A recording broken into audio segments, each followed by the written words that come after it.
Биз мындай кылалы. Мен Иса Абсаматович менен макулмун. Ары бери кетпей туруп, биринчиден ошол өтө турган бир тосмонун пайызын түшүрүүгө. Бул негизги маселе. Адамдардын укугун коргоо боюнча, шайлоого жана шайланууга деген укугун коргоо боюнча. Экинчи маселе туура ар бир кыргыз жаранынын шайлоого болгон укугун ордуна келтирүү. Бул бир маселе. Эгер биз 9% эмес 11% кылып койсо дагы бүгүнкү түзүлгөн партия өтөт. Бүгүн түзүп атат го, тууган урук алар булар деген. Өтөт. Муну Гүлнар айым да аябай жакшы билет. Кандай кылып өткөрөт, ал башка маселе. Ушундай эле. 9%дык тосмону азайтышыбыз керек. Эмне үчүн? Бүгүнкү күндө биз карап көрдүк. Бир канча мамлекеттерде канча пайыз калктын жалпы саны парламенттик шайлоого үнүн кошо алды.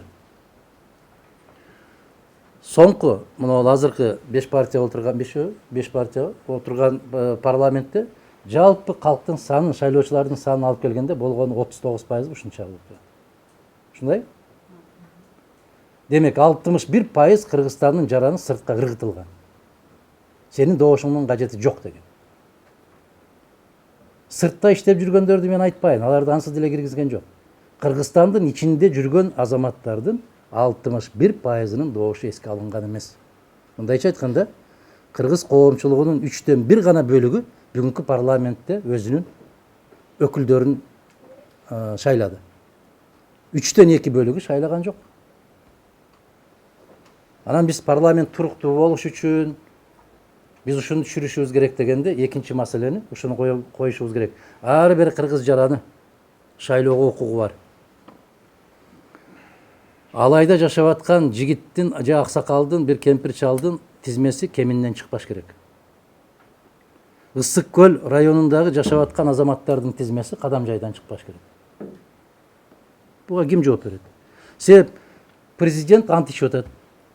Мен Кыргыз Республикасынын конституциясын ыйык сактап, Кыргыз Республикасынын адамдарынын укуктарын сактоого ант берем.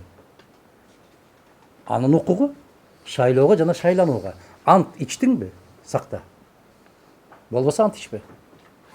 Жөнөкөй эле маселе. Бул жерге чоң бир эл аралык симпозиум, конференция өткөрүүнүн кереги жок. Убада бердиңби? Аткар. Биздин конституцияда жазылып турабы? Шайлоого жана шайланууга укугу бар деп. Камсыз кыл. Ал кыргыз жараны кайда жүрсө дагы камсыз кыл. Маселен, эмне үчүн Россияда жүргөн 700 000 жарандын шайлоого укугу жок? Түркияда жүргөн 30 000. Мына мен кече келдим. Ошол жакта биздин студенттер менен, жарандар менен жолугуп. Алар сурап атат, эмне үчүн биздин шайлоого укугубуз жок? Эмне үчүн Казакстанда жашап иштеп аткан кыргыздардын укугу жок? Эмне үчүн? Анда аны жарандыктан чыгарып салгыла. Силер биздин жаран эмессиңер дегилер. Анда болбосо конституцияга жазып коелу. Мен Исхак Абсаматовичтин сунушун колдоо менен ушул экинчи маселени, ар бир кыргыз жаранын шайлоого укугун камсыз кылуу деген маселени коет элем да. Жанагы тосмону шайлоодон өтүү 9%. Туура, 3% дейби, 5% дейби, маселе жок. Как Юлий Цезарь говорил, требуя максимум, требуя невозможного, получишь максимум. Если мы сейчас потребуем 3%, тогда, наверное, и задумается. Почему? Потому что Белый дом она имеет свое свойство. Если кто-то инициирует, обязательно надо сделать так, как будто 0,5% надо добавить. Если 3% потребуем, может мы получим и 5%. Да, это ради стабильности, ради общества, ради реализации конституционных прав граждан Кыргызской Республики. Это прекрасно, положительно. Факт. Учитывая экстренность сегодняшней встречи нашей, я считаю, что дело дальше пойдет. Надеюсь на это. От вас зависит. Если от нас зависит, то если вы имеете в виду конкретно Бетон Кыргызстан с первых дней говорит об этом, говорил и будет говорить об этом. Потому что обеспечение гражданских прав граждан Кыргызской Республики – святая обязанность. С сегодняшнего дня Центр избирком совместно с определенными властными структурами вы должны обеспечить, заниматься конституционными правами граждан Кыргызской Республики. Я недавно сделал заявление, что министр иностранных дел Российской Федерации Лавров сделал заявление во время выборной кампании Украины. Если Украина официально будет обращаться к нам, то мы готовы обеспечить и оказывать всяческую поддержку, помощь в реализации конституционных прав граждан Украины, которые временно проживают и работают на территории Российской Федерации. Пока не поздно, кыргызская власть должна заниматься этим. Не только по отношению к Российской Федерации, но и в Казахстане, в Турции, Соединенных Штатах, для того, чтобы обеспечить гражданские права, конституционные права граждан Кыргызской Республики. Ушуну да киргизип койгон болсок, биз менимче алардын дагы өкүлү да, жогорку кеңеш деген алардын да өкүлү. Сыртта жашап атабы, Австрияда, Африкада болобу, алар биздин өкүлүбүз деп эсептейт жогорку кеңеште. Ушул сунушту киргизем. Жанакы Тосмону ушундай дейм. Мына жанакы 5 миллионго көтөрүп койгон, бул менимче бүгүнкү күндөгү жогорку кеңештин элден ушунчалык алыс экендигинин белгиси да бул. Бул аябагандай каттуу жапайычылык, болуп көрбөгөндөй. Менин чөнтөгүмдө акчам бар, мен бара алам, сен унчукпа деген сөз да бул. Ай чортаман, кайда баратасың деген эле суроо бул, мындай түшүнгөн иши. Ак сөйөктөрдүн арасына кирбейсиң деген сөз. Мына ушул маселени, ушул 3 маселени койгон болсок, калгандарын анан жүрө-жүрө оңдоп, түздөп бара берсек болот. Рахмат.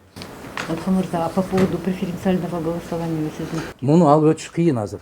Ал өтпөйт. Бул аябай чоң тополоң кылат. Мына Ишенбай Дүйшөнбаевич депутат болуп жүргөн кезинде, Борбордук шайлоо комиссиясында иштеп жүргөн кезинде дагы ушуну киргизген. Ушуну сунуштаган. Бирок өтүшү кыйын. Бул талашты жаратып коет. Биз шайлоочулардын санына жараша бөлөбүзбү? Же бир область, бир добуш дегендей принцип көтөбүзбү деп бул 1 жылдан ашык кыргыз канча жыл жашаса ошончого созулуп кете турган маселе бул. Бүгүнкү күндө жана Тосмону кыскартып, анан адамдардын шайлоого болгон укугун гана калдына келтирип койсо, бул дагы бүгүнкү күндө бир аябай алдына жүргөн чоң кадам болмок. Ошондой болот деген ишенимдебиз, буюрса.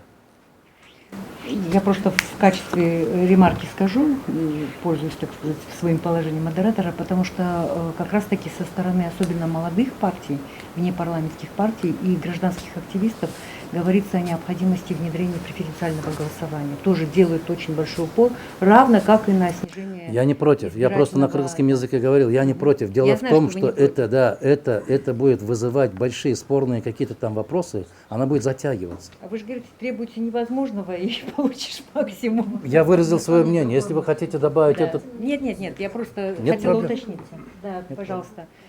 Тогда у кого еще какие мнения будут? У нас так свободная дискуссия, Джанар Мурза.